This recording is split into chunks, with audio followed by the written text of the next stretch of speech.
Bienvenidos a este primer video que estoy haciendo, que en realidad estoy empezando una serie de listas de videos de matemáticas, de algunos temas que resulten interesantes y sobre todo que sean de algunos niveles más avanzados. Entonces, aquí para empezar voy a hablar de un tema que a mí me gusta mucho. Ustedes disculparán estos colorcitos que van saliendo, es mi modo de trabajo. Van a ver que va a estar bastante colorido este asunto. Y voy a hablarles un poquito de lo que es la sucesión de Fibonacci. Entonces voy a hablarles de ello, de la sucesión de Fibonacci.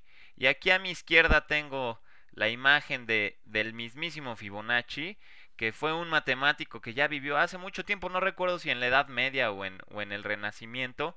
Pero bueno, el detalle es que este señor Fibonacci estaba trabajando, digamos, estaba investigando cómo crecían las generaciones de conejos.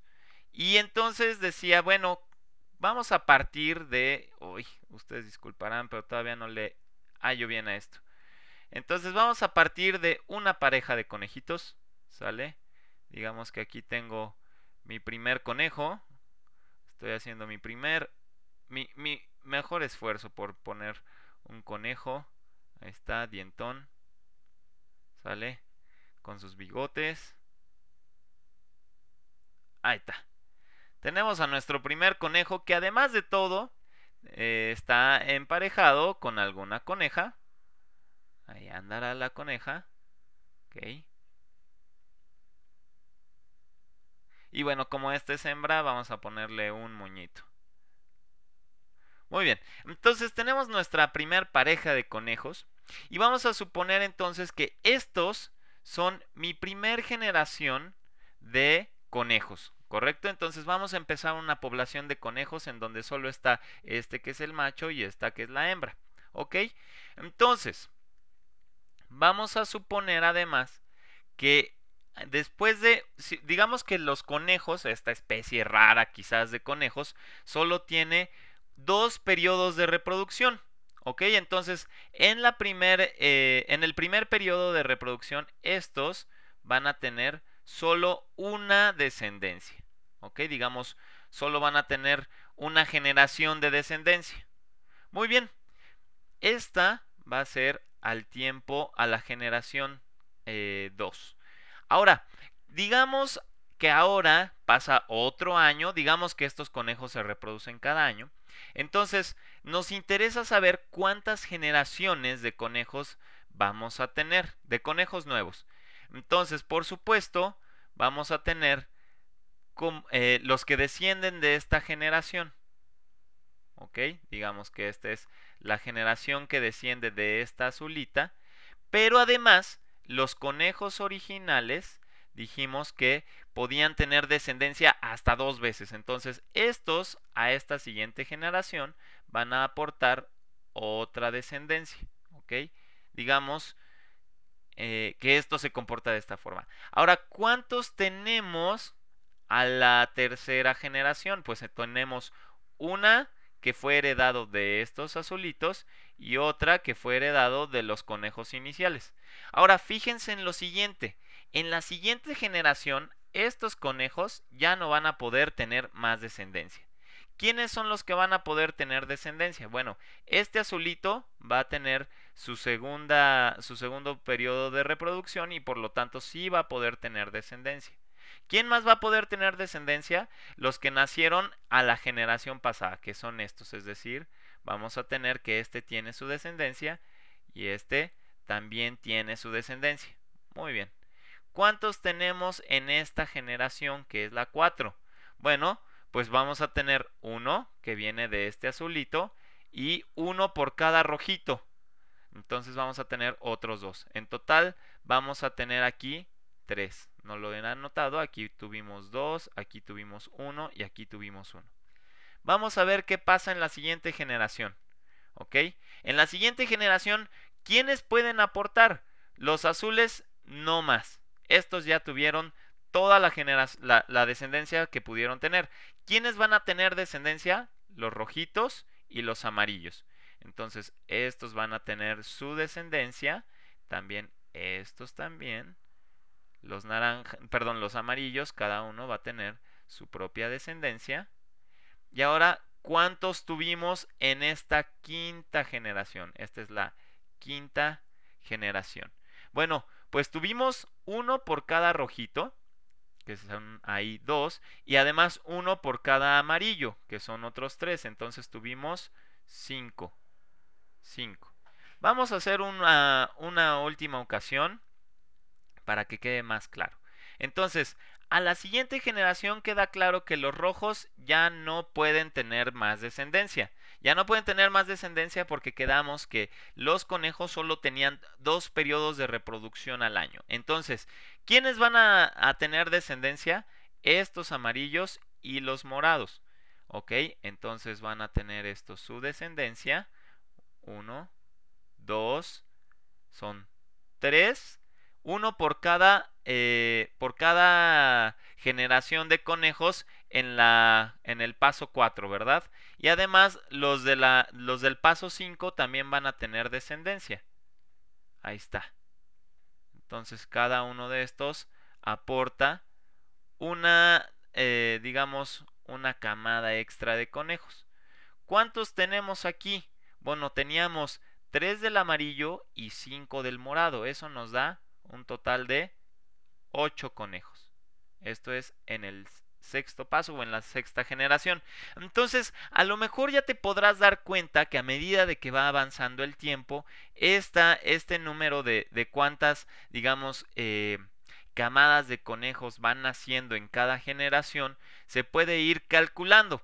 ¿Cómo lo hacemos? Bueno, fíjense, por ejemplo, en esta última generación.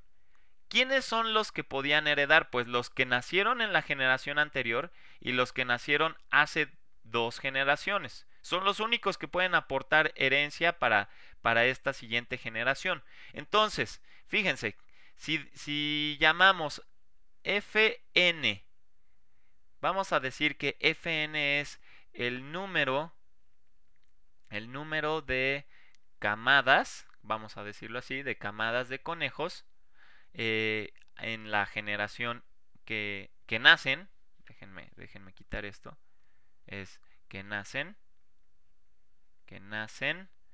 en la generación n, ¿ok?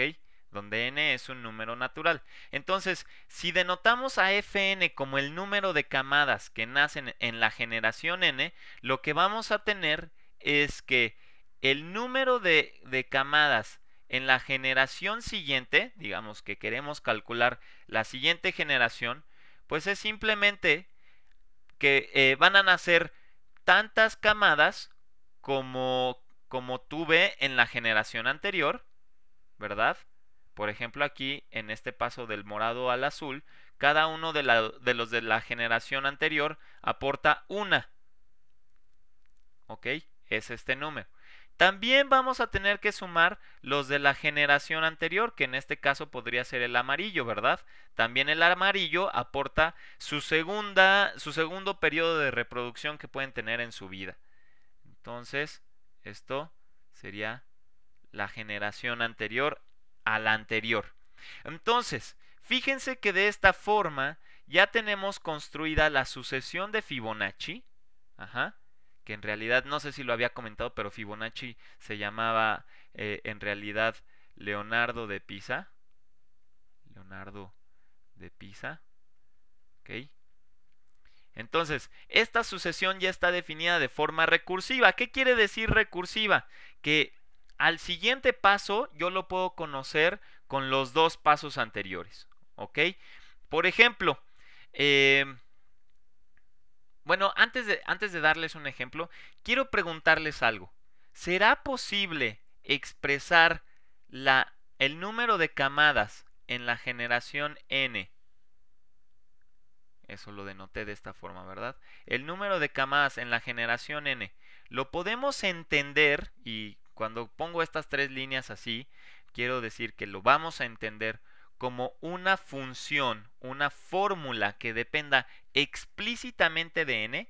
Voy a darles un ejemplito. Por ejemplo, supónganse ustedes que tienen una sucesión dada por Rn digamos que cierto número al paso n más 1 es sumarle 2 al anterior, ¿ok? Y vamos a empezar con R1 igual a 0. Vamos a empezar ahí. Entonces, fíjense que ¿quién es R2? R2 va a ser 2 más R1. ¿Y quién es R1? 0. Por lo tanto, esto nos da 2. Digamos, ¿quién es R3? R3 es 2 más R2. Pero R2 era 2. Por lo tanto, R3 nos queda que es 4. Vamos cambiando de colores. ¿Quién va a ser R4? R4 va a ser 2 más R3. Y R3 era 4, por lo tanto nos queda 6. Entonces, si te das cuenta, empezamos con 0, 2, 4, 6. Vamos coleccionando a través de esta sucesión todos los números pares empezando por el 0. Entonces, podríamos decir que Rn va a ser un número par. ¿Cuál? Pues por ejemplo, cuando n vale 1, aquí es 0. Cuando n vale 2, aquí es 2. Cuando n vale 3, aquí vale 4. Cuando n vale 4, aquí vale 6. Entonces, en realidad, si te das cuenta, esta fórmula funciona muy bien con todo lo que hemos obtenido. Por ejemplo, aquí si n vale 1, todo este término es 0 y por lo tanto al multiplicarlo por 2 nos da 0. Y bueno, puedes verificar fácilmente que en realidad estamos obteniendo esta fórmula. Ahora, la pregunta que te planteo es la siguiente. ¿Podríamos expresar la sucesión de Fibonacci ya no en términos, ya no de forma recursiva, sino podríamos expresar la sucesión de Fibonacci como una fórmula que depende explícitamente de n? Por ejemplo, aquí en esta lo logramos, ¿verdad? Estaba definida de forma implícita, de esta forma, y no de forma implícita, más bien de forma recursiva, y obtuvimos una fórmula explícita en términos de n. Te quiero dejar con esa pregunta que vamos a tratar de responder en el próximo video.